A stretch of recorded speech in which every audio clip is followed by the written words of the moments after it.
नमस्कार। आज की इस चर्चा में हम सीधे जीवन के उस सबसे बड़े रहस्य में उतरने वाले हैं जिसने हम सभी को बनाया है। कैसे एक छोटी सी माइक्रोस्कोपिक कोशिका एक इतना विशाल और कॉम्प्लेक्स शरीर खड़ा कर देती है। कोशिका चक्र और उसके विभाजन की ये पूरी यात्रा सच में किसी जादू से कम नहीं है। तो चलिए बिना किसी देरी के शुरू करते हैं। अब सबसे पहला और बुनियादी सवाल यही उठता है कि आखिर एक सिंगल सेल इतने बड़े जीव में कैसे बदल जाती है, और ऐसा क्यों होता है कि एक ही माता पिता की संतानें बिल्कुल हूबहू एक जैसी नहीं दिखतीं?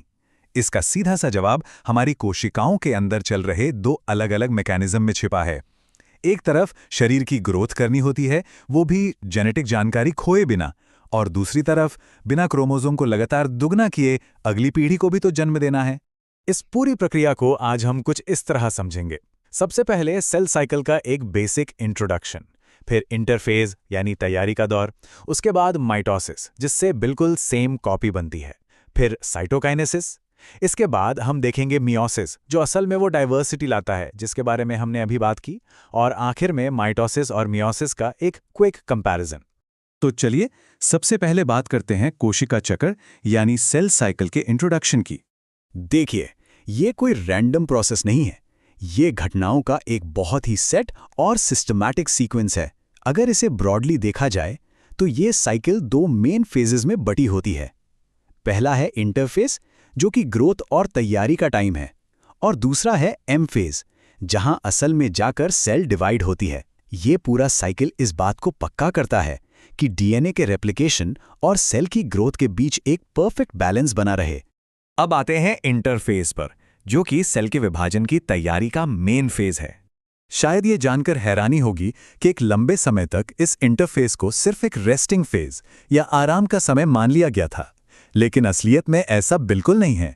सोचकर देखिए, एक नॉर्मल ह्यूमन सेल साइकिल अगर 24 घंटे का है तो उसमें से पूरे 23 घंटे सेल सिर्फ और सिर्फ इंटरफेज में बिताती है। जी हाँ, सिर्फ तैयारी करने में। एक्चुअल डिवीजन तो बस 1 घंटे में ही निपट जाता है। यानी सेल अपने टाइम का 90% से भी ज्यादा हिस्सा इस इंटेंस प्रिपरेशन में लगा रही है। और ये जो लंबे चौड़ी तैयारी है ना, ये भी 3 स्टेप्स में होती है। सबसे पहले आता है G1 फेज जो करीब 11 घंटे चलता है। इसमें सेल ग्रो करती है और ज़रूरी प्रोटीन्स बनाती है। फिर आता है S फेज यानी सिंथेसिस फेज। ये लगभग 8 घंटे का होता है और ये बहुत ही क्रूशल है क्योंकि यहीं पर डीएनए का रेप्लिकेशन या डुप्लीकेशन होता है। और लास्ट में आता है G2 फेज जो 4 घंटे लेता है।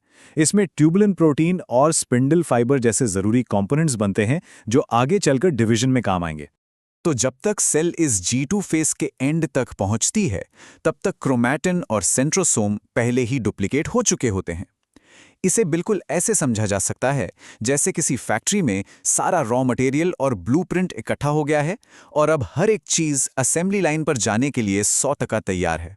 तैयारी पूरी होने के बाद शुरुआत होती है माइटोसिस की, जिसे एक तरह का स्टैंडर्ड क्लोन मेकर भी कह सकते हैं।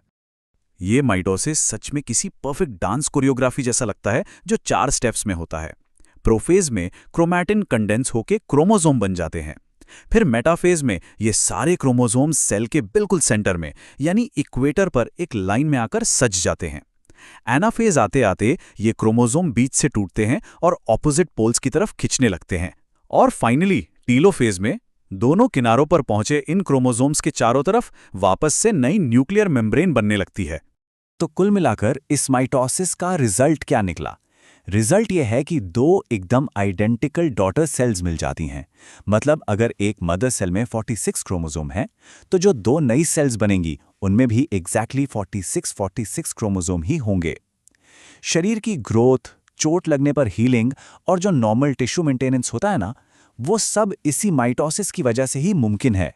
अब बात करते हैं साइटोकाइनेसिस की, जहां सेल का साइटोप्लाज्म डिवाइड होता है।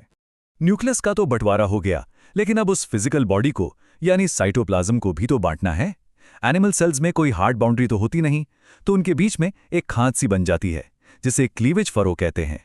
ये अंदर की तरफ दबती है और सेल को 2 हिस्सों में पिंच कर देती है। लेकिन प्लांट सेल्स का केस अलग है। उनके पास एक सख्त सेल वॉल होती है, इसलिए वहां बीच में एक सेल प्लेट बनती है जो कैल्शियम और मैग्नीशियम पिक्टेट्स की बनी होती है। यह प्लेट अंदर से बाहर की तरफ ग्रो करती है और सेल को डिवाइड कर देती है। लेकिन यहाँ एक बड़ा ही इंटरेस्टिंग सवाल आता है। क्या हो अगर सेल का न्यूक्लियस तो डिवाइड हो जाए, लेकिन ये साइटोकाइनेसिस हो ही ना? ऐसे में वो सेल एक सिंगल सेल ही रहलाती है, लेकिन उसके अंदर बहुत सारे न्यूक्लियस बन जाते हैं। इसे मल्टी न्यूक्लिएटेड कंडीशन कहते हैं, और बायोलॉजी में इस तरह की विचित्रताएं सच में बहुत फैसिनेटिंग लगती हैं। चलिए अब शिफ्ट करते हैं मियोसिस की तरफ। इसे द डाइवर्सिटी जनरेटर कहना बिल्कुल सही होगा।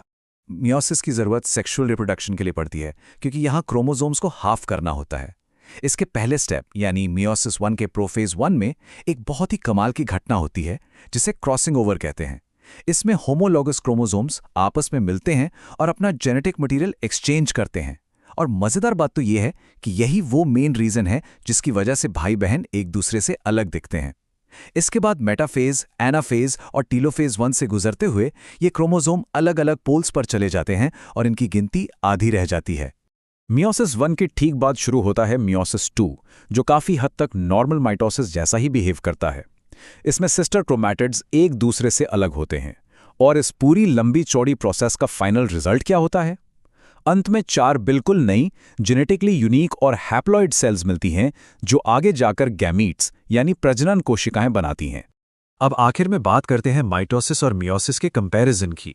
अगर इस विजुअल पर ध्यान दिया जाए तो दोनों के बीच का जो सबसे बड़ा और क्रूशल डिफरेंस है वो है क्रोमोसोम्स का अलाइनमेंट।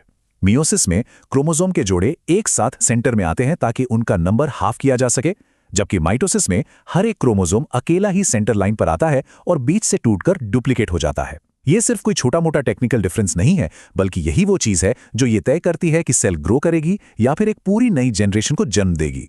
तो अगर इस टेबल से एक क्विक समरी निकालें तो माइटोसिस शरीर की आम कोशिकाओं में होता है। इससे 2 same to same daughter cells बनती हैं और क्रोमोसोम का नंबर डिप्लॉइड यानी 2n ही रहता है। इसका मेन काम है जिंदा रखना और ग्रो करना। वहीं दूसरी तरफ मियोसिस सिर्फ रिप्रोडक्टिव सेल्स में होता है। 4 एकदम अलग सेल्स बनाता है और क्रोमोसोम को आधा यानी n कर देता है। यही वो प्रोसेस है जो इवोल्यूशन को संभव बनाती है। इस पूरी चर्चा को खत्म करने से पहले एक बहुत ही गहरी बात सोचने वाली है। हमने देखा कि ये पूरा सेल साइकिल G1, S और G2 के बेहद कॉम्प्लेक्स चेक पॉइंट से कंट्रोल होता है। लेकिन क्या होगा अगर इस नाजुक से सिस्टम में कोई गड़बड़ी आ जाए, अगर ये सेल्यूलर चेक पॉइंट्स काम करना ही बंद कर दें? होता यह है कि सेल अनियंत्रित तरीके से बिना किसी रोक टोक के डिवाइड होने लगती है, जो आगे चलकर म्यूटेशन और कैंसर जैसी गंभीर स्थितियों का रूप ले लेती है। शरीर के इस माइक्रोस्कोपिक लेवल पर जो बैलेंस बना हुआ है वो सच में किसी चमत्कार से कम नहीं। ये विषय जितना सूक्ष्म है उतना ही गहरा और रोमांचक भी। इस चर्चा में साथ बने रहने के लिए बहुत बहुत धन्यवाद। Thank you so much for visiting my YouTube channel and my unofficial biology on Facebook page. Thank you.